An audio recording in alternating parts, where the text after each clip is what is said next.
Karibu sana mtazamaji katika channel hii ya kliniki ya afya ya mapenzi, na kuletea mada nyingine ambayo kidogo ni tete. Inasema mume anapokutana na mke aliyeharibika kisimi.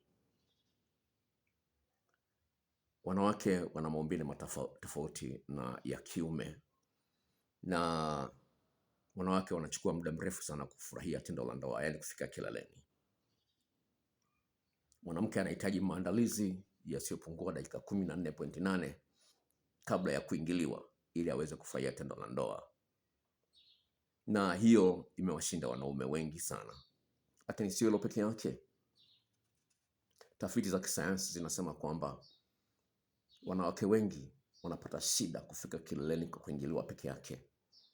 Yani wanaofika kileleni kwa kuingiliwa peke yake ni asilimia kati ya 20 hadi 25, haizidi hapo. Kwa hiyo mwanaume anapomwingilia mwanamke bila kumwandaa ya kutosha, akifikiria kwamba kwa sababu anaweza kupiga magoli 5 anapata shida, na hii inakuwa mbaya zaidi kutokana na ukweli kwamba mwanamke ambaye umbali toka pale unaingiza uume wako na pale kisimi kilipo ukizidi sentimita 2.5, inakuwa vigumu sana kwa mwanamke huyo kufika kileleni. Kwa hiyo unaweza kupiga goli 3, 4, 5, 6, 7, lakini mwanamke huyo asifike kileleni. Lakini mbaya zaidi, kuna wanawake wengine ambao wamejichua, visimi vyao vimepata kitu kinaitwa kwa Kiingereza desensitization na sugu ya aina fulani. Kwa hiyo wanapata shida sana kupata hisia. Na sio hilo peke yake, kuna wanawake wengine ambao wamekeketwa. Kuna wanawake wengine ambao walibakwa vile vile. Walibakwa kupenda kufanya mapenzi, lakini kufanya mapenzi. Kwa hiyo kuna hali fulani inatokea ambayo inaathiri kisimi kutokana na mawazo walionayo kutokana na kubakwa. Kubwa ambalo nimelileta siku ya leo ni kwa wanawake ambao walipitia mchezo wa kujichua. Na katika tafiti ya mada hii nimesikitishwa sana na kuumizwa na kushtuka vile vile kwamba kuna akina dada ambao wameanza kujichua wakiwa na umri wa miaka 6, 7, 8, 9, 10, 11. Kuna wengine walifundishwa na house girl, kuna wengine wamefundishwa na watu tu ambao wako nao karibu, na wengine tu wamegundua tu wenyewe kaanza kujichua kutoka kwenye umri mdogo sana. Sasa hili mwanaume, kwa sababu hulijui na mwanamke anakudanganya, iliyosababisha kuletea video hii ni message ambayo nimepata kutoka kwa mwanamke ambaye anasema huwa namdanganya mume wangu kwamba nafurahia tendo la ndoa, kumbe sifiki. Message ambayo nimeipata, na huyu mwanamke ameagizia, amesema anatafuta hela aagizie dawa kusaidia kufungua vile vipokea hisia, kwa sababu kuna vitu vinaitwa nerve receptors. Vipokea hisia ndani ya kisimi vinapokuwa vimejifunga vingi kutokana na masturbation, inaleta shida. Na vile vile kuna wanawake wengine ambao wamekuwa wanaangalia picha za ngono kwa muda mrefu, vile vile kisimi kinaathirika. Kama mwanamke apate hisia mpaka angalie kwanza picha za ngono, kwa hiyo kisimi kinakuwa kimeathirika vile vile. Kwa hiyo kalijua. Sasa tafiti zinaonyesha kwamba asilimia 67 ya wanawake wanadanganya wanaume kwamba wamefika kileleni, kumbe hawajafika. Asilimia 67 ni idadi kubwa sana.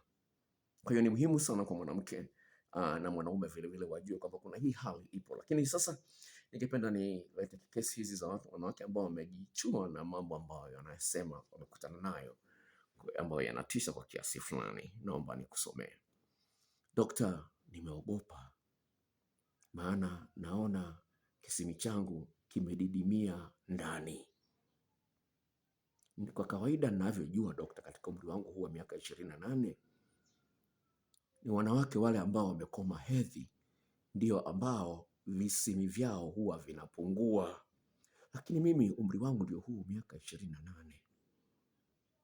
Siko karibu kabisa na kukoma hedhi. Hivi karibuni nilikuwa nachezea kisimi changu, nikakiona ni kidogo sana kuliko pale mwanzoni. Bado napata vihisia kidogo, lakini dokta, kisimi kimepungua. Sijui nifanye nini juu ya hili. Naogopa dokta, sijui itakuwaje nikiolewa. Je, kuna tiba? Huyo ni mwanamke. Tiba ipo. Hiyo jibu nimeshampatia, nimeshaongea naye huyu mtu. Kuleta kesi nyingine hapa. Dokta, mimi na umri wa miaka 32. Juzi juzi nimekuwa najichezea na najishika huko chini, nikashtuka kuona kwamba kisimi changu kimepungua ukubwa. Sijafanya tendo la ndoa kwa miezi 10 iliyopita. Dokta, naona kisimi changu kitapotea. Hebu niambie kuna nini? Hiyo wanawake ambao hawajafanya mapenzi kwa muda mrefu na wenyewe hali hiyo inawakuta. Nimalizie na kesi ya mwisho hapa, alafu niongee mambo ambayo ni ya msingi, ambayo yasikutishe sana. Sikiliza. Dokta, nilipokuwa mdogo, kuna ndugu zangu wanifundisha kuangalia picha za ngono.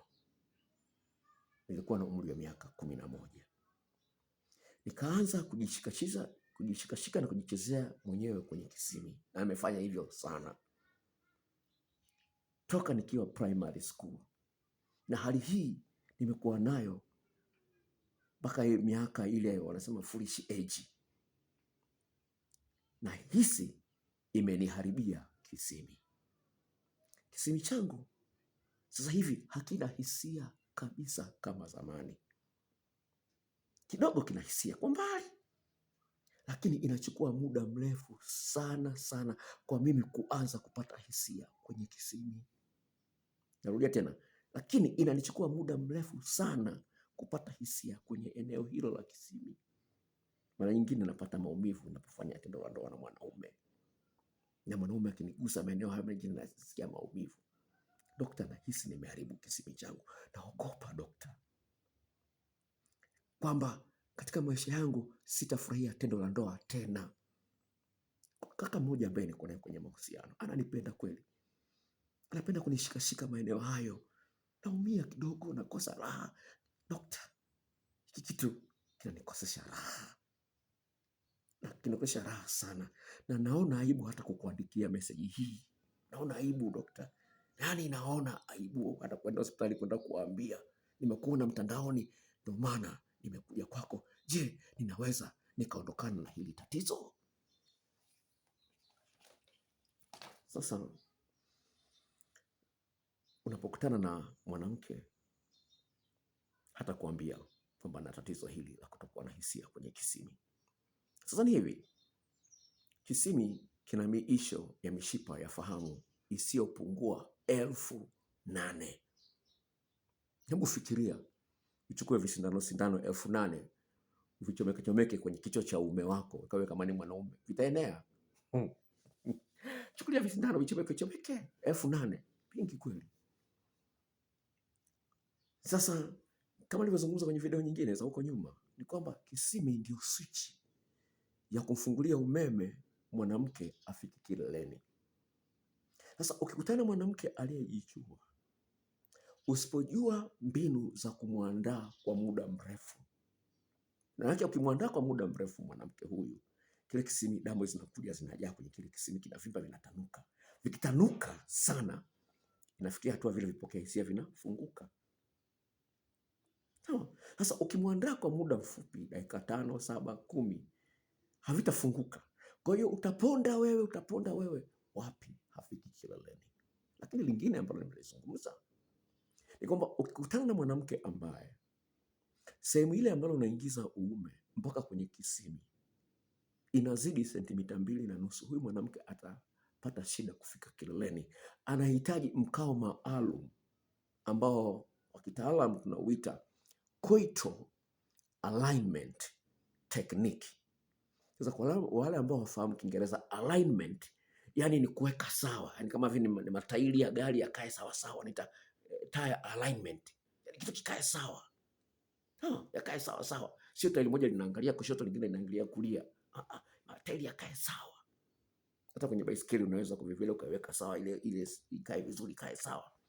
Kwa hiyo yani jinsi yani unapokuwa unaingiza uume uende ukasugue eneo lile. Unaona? Sawa? Sasa umeingiza hivi ili iende ikasugue kwenye eneo lile. Sasa wengi ni hivi, unaishia hivi. Kwa hiyo usugue eneo lile ambalo lina kisimi. Kwa hiyo kuna mkao maalum ambao utakwenda unasugua eneo lile kwenye kisimi.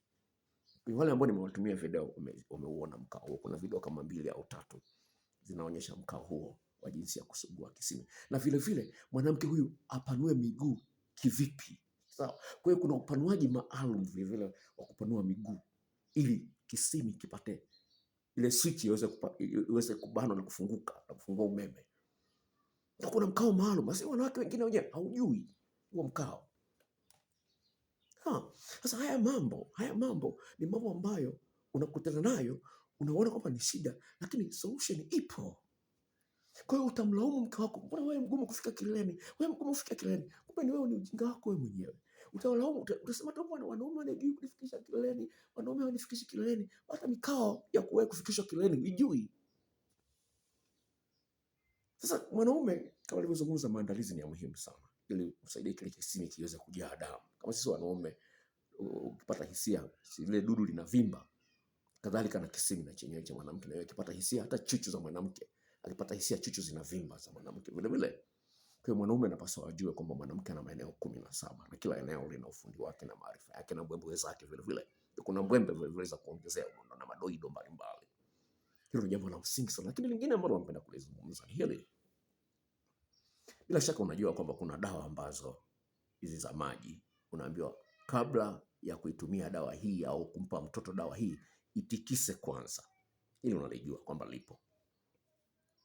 Kadhalika mwanamke naye ambaye hajui jinsi ya kumwandaa mwanaume ana maeneo 14 na kila eneo lina ufundi wake. Kwa hiyo mwanamke atapata shida kufika kilele kwa sababu hajatikisa zile hormones, vichocheo ambavyo viko ndani ya mwili wake yeye mwenyewe. Kwa sababu hajui vitu vingi vya kumfanyia mwanaume. Kwa hiyo kuna umuhimu wa kugaragazana na mwanaume. Ujue vitu vya kumfanyia mwanaume, kufanyia ili wewe ufanye yawe na yako ya kufanya.